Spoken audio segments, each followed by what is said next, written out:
kõik lugesid väga hästi. Ja ma saan aru, et sel aastal ja eelnevatel aastatel on lasteaed luuletuste lugemise lõppkoor olnud Estonia talveaias ka. Tundub, et äkki peab selle noorte kontserdimaja viima, et kõik pääsesid sinna lugema. Aga enne kui me ütleme nende laste nimed, kes 14. märtsil lähevad siis Lasnamäe linnaosa lapsi esindama oma luuletustega Estonia talveaeda, täname kõiki lapsi ja juhendajaid. Nii, Laura-Liisa Kari, asutuse lasteaed, juhendaja Kaili Raud, palun siia. Viimse lasteaed, Riike Marus, juhendaja.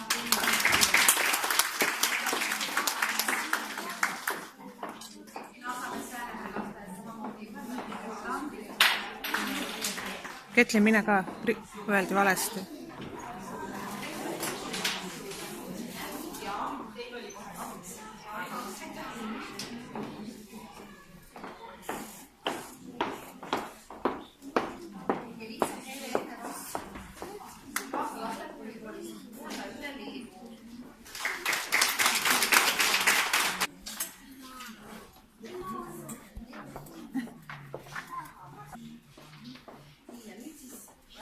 Žürii välja 4 last, kes siis lähevad Lasnamäe lasteaeda esindama Estonias 14. märtsil emaperepäeval.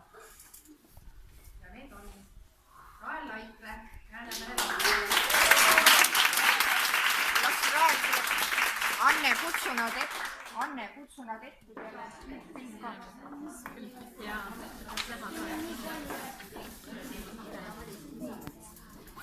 siis järgmised on Ahne Viljast Juhalt ja Keti Laasamets Priiselast.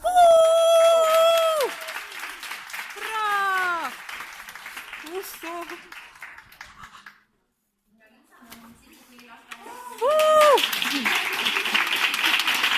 Väga äge!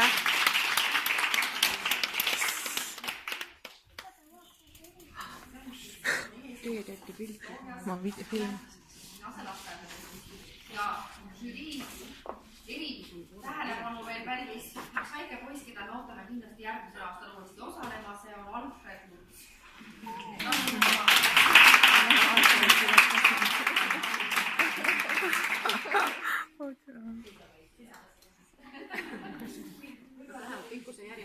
Nüüd on fotosessioon.